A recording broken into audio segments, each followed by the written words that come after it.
রাজধানীর আর্মি স্টেডিয়ামে আন্তঃব্যাংক football tournament 2024-এর সমাপনী অনুষ্ঠানে যোগ দেন প্রধানমন্ত্রী শেখ হাসিনা। অনুমতি দিচ্ছি, আপনারা খেলা শুরু করতে পারেন।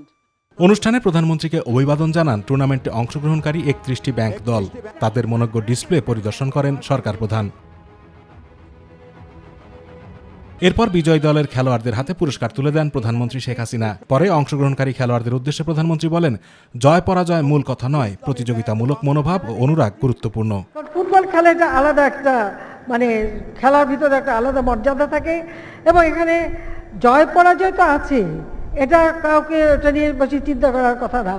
আজকে কেউ জয়ী হবে, কালকে আরেকজন জয়ী হবে, কিন্তু খেলাটা এই যে প্রতিযোগিতা, এই প্রতিযোগিতামূলক যে মনোভাব এবং একই সাথে খেলাধুলার প্রতি যে আকর্ষণ এবং অনুরাগ, এটাই হচ্ছে সবথেকে গুরুত্বপূর্ণ।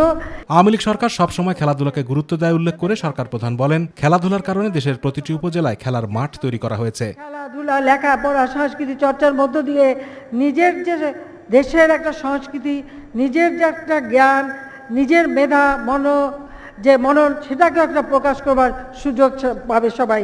সেজন্যই খেলার উপরে আমরা বেশি গুরুত্ব দিই। সমগ্র বাংলাদেশে প্রত্যেকটা উপজেলায় আমরা একটা খেলার মাঠ করে দিচ্ছি, যেটা ওই mini stadium, Sheikh Russel mini stadium এই নাম দিয়ে। অর্থাৎ উপজেলা পর্যায় পর্যন্ত প্রতি মুহূর্তে সবসময় যেটা প্রতিযোগিতা চলতে থাকে খেলাধুলার। দেশে অতি দরিদ্র বলে কেউ থাকবে না, এমন প্রত্যাশা ব্যক্ত করে শেখ হাসিনা বলেন, বহুমুখী শিক্ষার ব্যবস্থা করায় অপ্রতিরোধ্য গতিতে এগিয়ে যাবে বাংলাদেশ।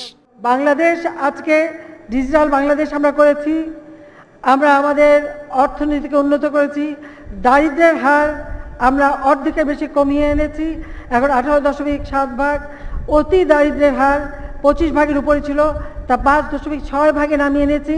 ইনশাল্লাহ এইটুকুও থাকবে না, কোনো মানুষ বাংলাদেশে অতি দরিদ্র বলে আর কেউ থাকবে না। আতিকুর রহমান তিতাস, মাই টিভি। লেখাপড়ার জন্য বই দিচ্ছি বিনা পয়সায়।